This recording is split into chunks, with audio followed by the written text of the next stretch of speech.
Life lessons through the lens of Buddhism. What if everything we've been taught about happiness is wrong? A question so simple, yet so profound. Imagine this: you've spent years working hard, climbing the ladder of success, accumulating wealth, checking off every milestone you thought would bring fulfillment. And yet, as the years go by, you start to feel empty. What's the point of it all? Many of us find ourselves in this very position, searching for happiness, meaning, or a sense of purpose, only to be disappointed by the emptiness we encounter. We've been taught that the formula for success involves wealth, status, and material gain. But what if I told you there's another path, one that doesn't require external validation? One that leads not to emptiness, but to profound peace? This is where Buddhism enters the picture. But let me be clear, Buddhism isn't just a religion. It's not just a set of rituals or a distant philosophy. It's a way of life. A practical, transformative guide that can help us navigate the chaos and uncertainty of the modern world. You see, the teachings of Buddhism offer something much deeper, a path to uncover the true meaning of life, the key to lasting happiness, and the secret to living with purpose, no matter what challenges you face. But the question is, are you ready to embrace a completely new way of thinking? A way that challenges everything you thought you knew about happiness and success. What if the answers we've been searching for have always been right in front of us, just waiting to be discovered through the lens of ancient wisdom? In this journey, we'll explore some of the most profound lessons Buddhism has to offer, helping you understand what it truly means to live a fulfilled, peaceful, and meaningful life. So, I invite you to keep an open mind as we dive deep into the teachings that have transformed millions of lives for over 2,500 years. Are you ready to begin? To step away from the pursuit of external accomplishments and dive into the wisdom of your own mind, because it all starts here, the ultimate search for meaning, not out there in the world, but within ourselves. And once you find it, everything changes. Now, let's explore what makes the human experience so challenging, and how we can transform the suffering we all face into something meaningful. We begin with the very core of Buddhism, suffering.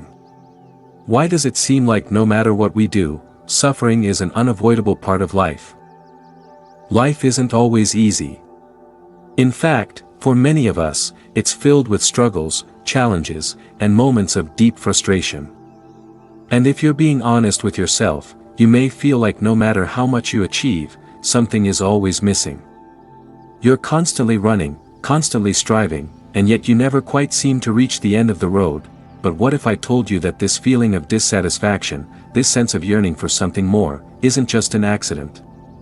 It's actually built into the very nature of life itself. This is where the wisdom of Buddhism begins, by acknowledging the universal truth that we all share, suffering. The Buddha, in his first noble truth, spoke about something called dukkha. Now, this word dukkha is often translated as suffering, but it's much deeper than that. It's not just the pain we feel when we experience loss or heartache.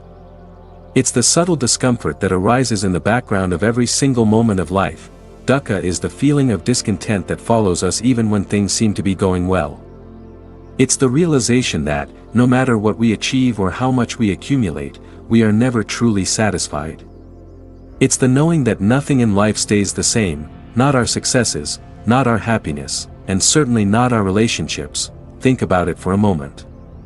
Have you ever achieved something you thought would bring you joy, only to realize that once the excitement faded, you were left with the same feeling of emptiness? This isn't just a coincidence, it's the essence of dukkha. Even the most beautiful moments in life, like a thrilling vacation, a great achievement, or the love of a close friend, are fleeting. They change. And when they do, we feel a subtle sting of loss, of longing for something that's gone. So, what does this mean for us? Does it mean we are doomed to suffer forever? The answer, surprisingly, is no. But it requires a fundamental shift in how we understand suffering. You see, Buddhism doesn't teach us to avoid suffering, it teaches us how to face it head-on, how to understand its origins, and how to transform it into something that can lead to deep peace and enlightenment. The root of all suffering, the Buddha teaches us, is attachment. We cling to things, whether it's our possessions, relationships, or even our identities, believing that they will bring us lasting happiness. But because everything in life is impermanent, our attachments inevitably lead to pain. The more we hold on, the more we suffer when things change or slip away. This is where Buddhism offers a different perspective. Instead of seeing suffering as something to escape from, it invites us to understand and embrace it.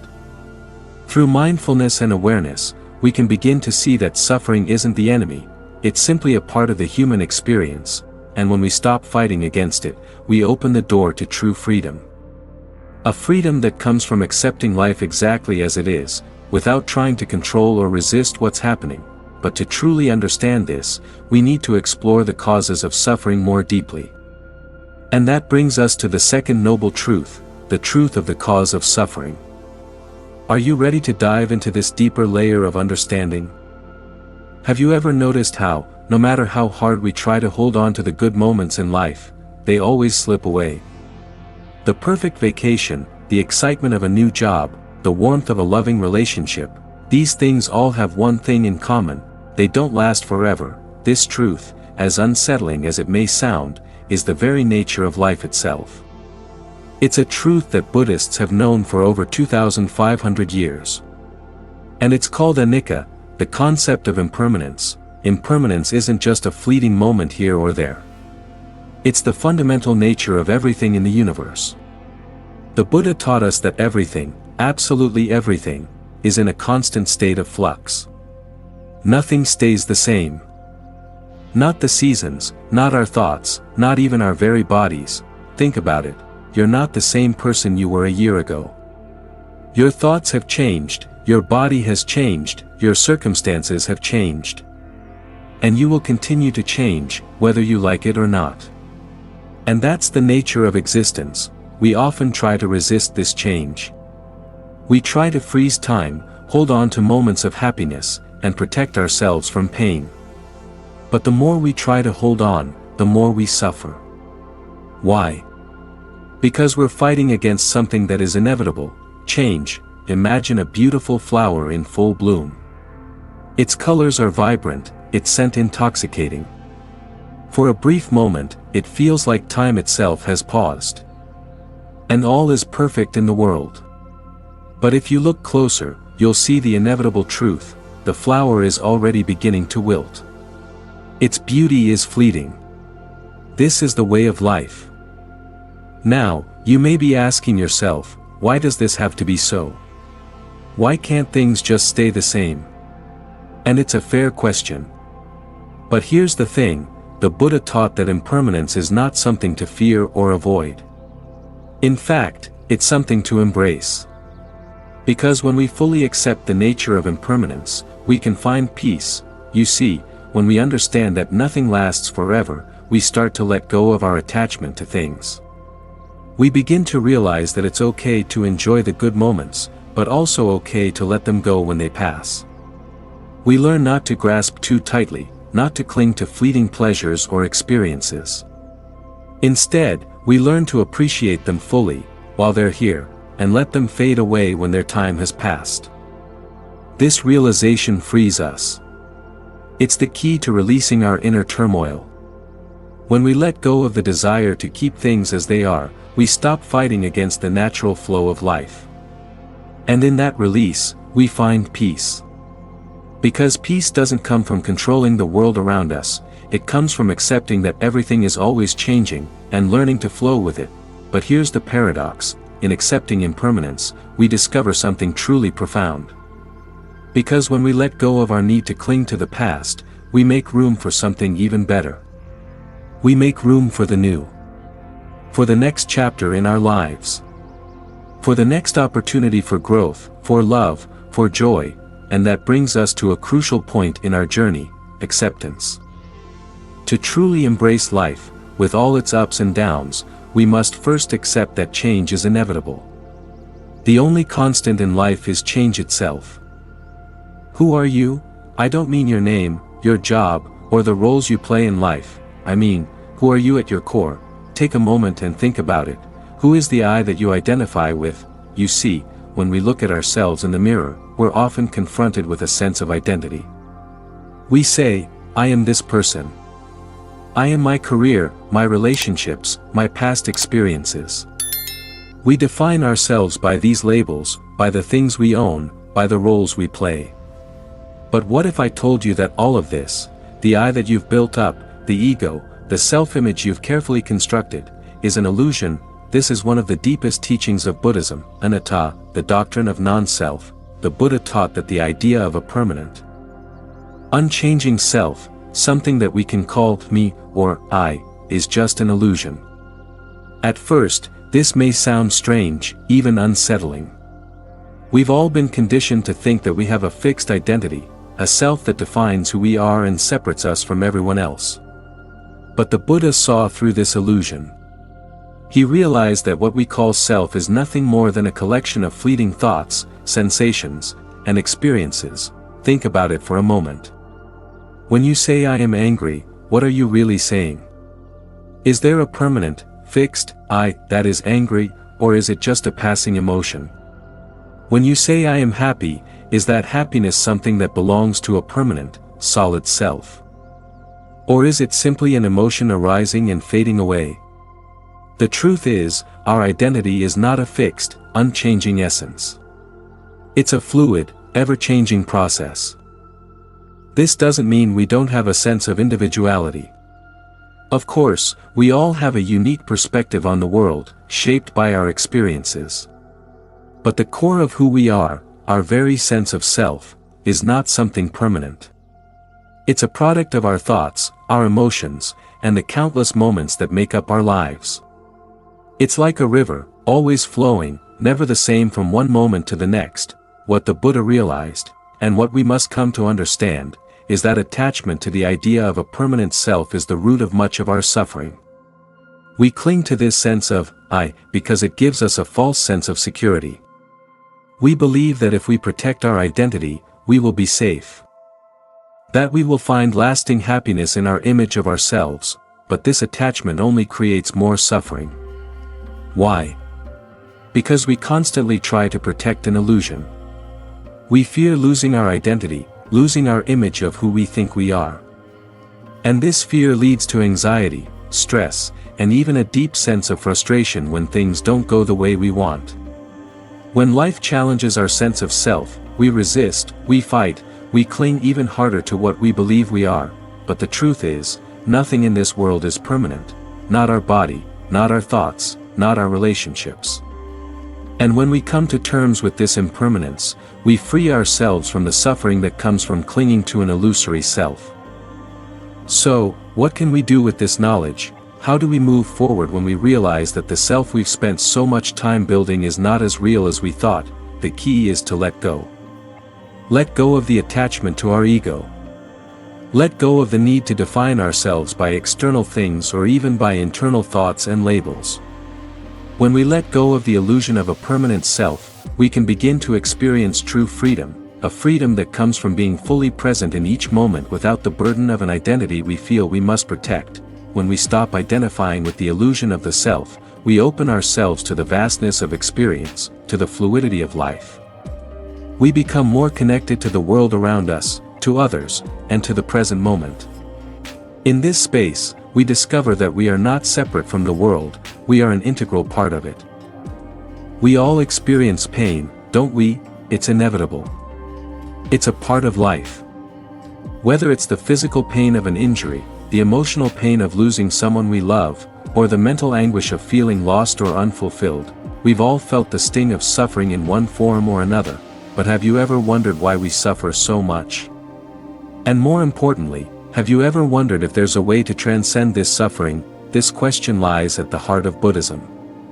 The Buddha's very first teaching, the Four Noble Truths, addresses suffering, dukkha, and offers a path to freedom from it. The Buddha didn't shy away from the harsh realities of life.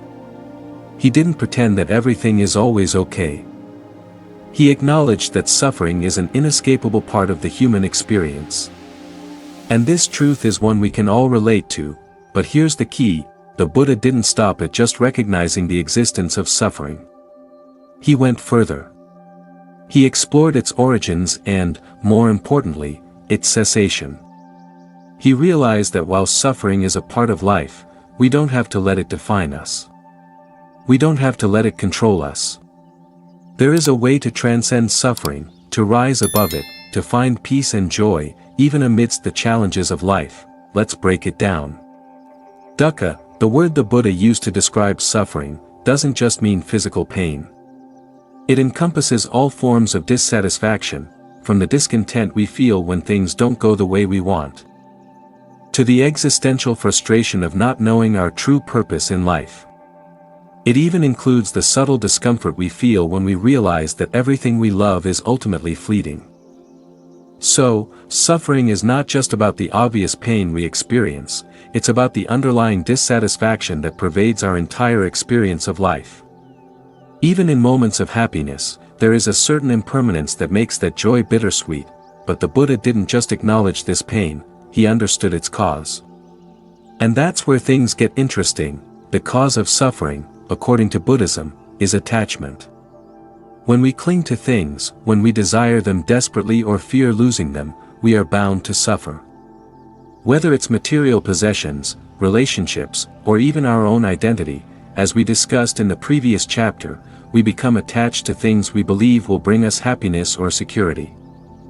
But the reality is that everything in this world is impermanent, and nothing lasts forever. It's our attachment to these things, this clinging to the idea that they will give us lasting happiness, that leads to suffering. When things inevitably change, as they always do, we experience loss, grief, and frustration. But what if we could learn to let go of this attachment? What if we could learn to find joy in the present moment without clinging to the things we think we need? This, according to the Buddha, is the path to transcending suffering. It's about cultivating non-attachment, not in the sense of detaching from life or from love, but in the sense of not being bound to outcomes. When we stop clinging to the idea that we need things to be a certain way, we allow ourselves to experience life fully, without the weight of constant desire and fear. But there's more to the story. The Buddha didn't just say, "Stop desiring." That would be oversimplifying the problem. Instead, he gave us a way to deal with suffering, a path that leads to peace and enlightenment. This is what we call the Noble Eightfold Path. The Eightfold Path is the Buddha's practical guide to ending suffering. It consists of 8 principles that work together to help us overcome the root causes of suffering, ignorance, attachment, and aversion, and lead us to a more peaceful and fulfilled life. This path isn't something you achieve overnight. It's a lifelong journey of practice and transformation. But it's a path that leads to true freedom, freedom from the mental and emotional chains that bind us to suffering. It's the path to enlightenment, to waking up from the illusion of suffering and finding the peace that is always within us. So, we've explored the nature of suffering and its root cause, the attachment that binds us to the cycle of dissatisfaction. We've learned that suffering is inevitable, but it's not a sentence we must accept. There is a way out, a way to transcend the pain and find lasting peace. And this way is what the Buddha called the Noble Eightfold Path. The Noble Eightfold Path is the Buddha's guide to freedom, a practical path that can help us overcome suffering and attain enlightenment. It's not just a set of beliefs or abstract ideas. It's a real, actionable path that we can walk every day, in every moment of our lives. The Eightfold Path is divided into 3 core areas: wisdom, ethical conduct, and mental discipline.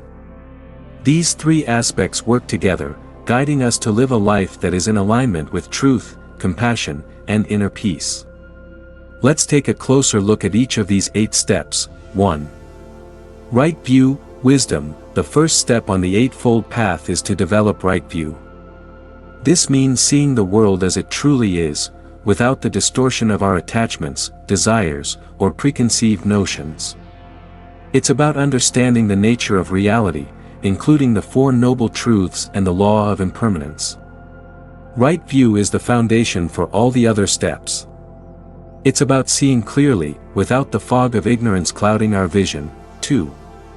Right intention, wisdom. Once we have right view, the next step is to cultivate right intention. This is the intention to live with compassion, kindness, and generosity. It's about having the right motivations behind our actions. Right intention means choosing to act from a place of wisdom, rather than from selfish desire or fear. It's the decision to live with the intention of freeing ourselves, and others, from suffering.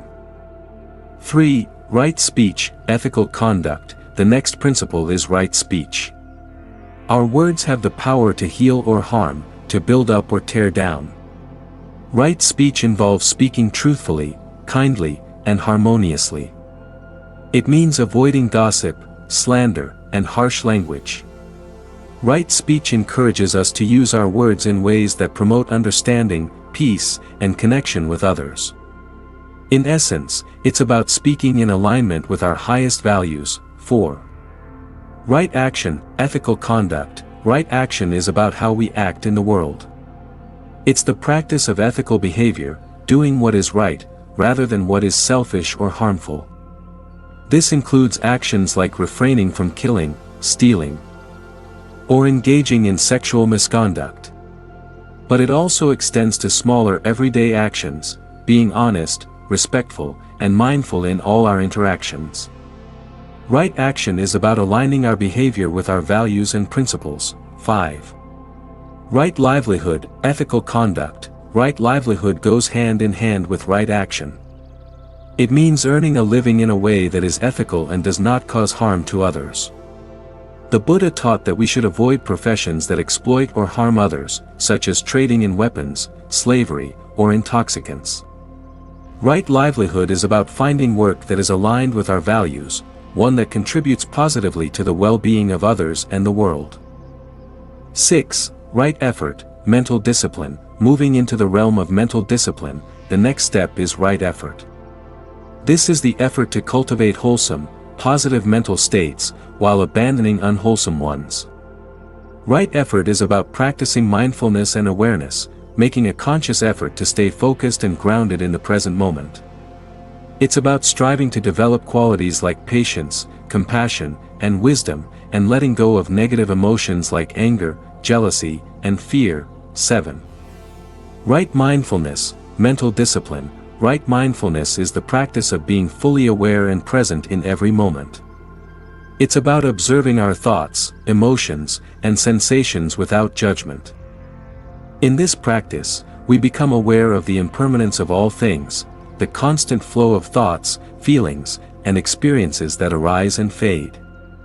Right mindfulness is the foundation of meditation, and it's through this practice that we learn to see life clearly, without being attached to or overwhelmed by it. 8. Right concentration, mental discipline. The final step in the Eightfold Path is right concentration, the practice of developing a focused, peaceful mind. This is cultivated through meditation, where we learn to calm the fluctuations of the mind and focus on a single object or thought. Through this concentration, we gain deeper insight into the nature of reality. Right concentration helps us attain mental clarity, tranquility, and ultimately, enlightenment. Each of these steps on the Eightfold Path builds upon the other. They are not separate or isolated practices, but rather interwoven aspects of a life lived in harmony with truth and compassion. When we integrate these principles into our lives, we begin to experience the transformation that leads to freedom from suffering. It's not a quick fix, but a gradual process of awakening, of realizing who we truly are beyond the illusion of ego and attachment. We've walked the path together, step by step. From understanding the nature of suffering to discovering the way out, we've explored the wisdom, ethical conduct, and mental discipline that make up the Noble Eightfold Path. Now, we arrive at the culmination of this journey, enlightenment, the ultimate liberation from suffering. But what exactly is enlightenment? Is it something distant, reserved only for monks and spiritual masters? Or is it something that can be attained by anyone, in any walk of life? At its core, enlightenment in Buddhism is the realization of our true nature, the direct experience of life as it truly is, beyond the veil of ignorance, attachment, and illusion. It's the state of awakening, where we no longer perceive the world through the lens of ego, fear, or desire. It's the freedom from all that binds us to the cycle of suffering. Enlightenment is not an abstract concept, it is a living reality, one that can be experienced right here, right now. It's the realization that we are not separate from the world, that all beings are interconnected, and that our true nature is not a fixed self, but a fluid, ever-changing process. This understanding shatters the illusion of the self, the belief that we are isolated, separate individuals, subject to the whims of fortune and fate. Instead, we recognize that we are part of something greater, something vast and interconnected. This realization brings profound peace, because we no longer feel the need to cling to a false sense of self, nor do we fear the inevitable changes and losses that life brings. When we reach enlightenment, we are no longer trapped in the cycle of samsara, the endless cycle of birth, death, and rebirth. We are free from the karmic consequences that have bound us to this cycle for so long. Instead of reacting to life with fear, anger, and attachment, we respond with wisdom, compassion, and equanimity, but the journey to enlightenment is not one of escape from the world. It's not about renouncing life or living in isolation. In fact, the enlightened being is fully engaged in the world, but with a heart of compassion and a mind of clarity. The Buddha himself lived this way, engaged with the world, yet free from its grasp. He taught us that true freedom comes not from avoiding life's challenges, but from meeting them with wisdom and compassion. Now, before we conclude, let's reflect on one final thought. Enlightenment is not a destination, it's a process. It's not a fixed state that we simply reach and then stop. Enlightenment is the unfolding of our true nature, a journey of deepening understanding and compassion. Every moment of mindfulness, every act of kindness, every effort to see the world as it truly is, brings us closer to this ultimate realization. Even as we walk this path toward liberation, we continue to grow. We continue to awaken. Each step we take, no matter how small, is a step toward freedom, a step toward understanding, a step toward peace. As we conclude this exploration of life's profound lessons through the lens of Buddhism, remember this: the path to enlightenment is available to all. It is not reserved for a select few, it is open to anyone willing to walk the path of wisdom, compassion, and mindfulness. And as you move forward in your own life, you can begin to integrate the teachings of the Eightfold Path and the wisdom of the Buddha into your daily experience, no matter where you are or what your life looks like. I hope this series has been a source of inspiration for you. If you found value in these teachings, don't forget to like, subscribe, and click the notification bell to stay connected with more insightful content on Zen Buddhism wisdom. Your journey toward greater peace and understanding is just beginning, and I'm honored to be part of it with you. Feel free to share your thoughts in the comments below. What resonated with you the most? How have these teachings impacted your life so far? We would love to hear your reflections and stories.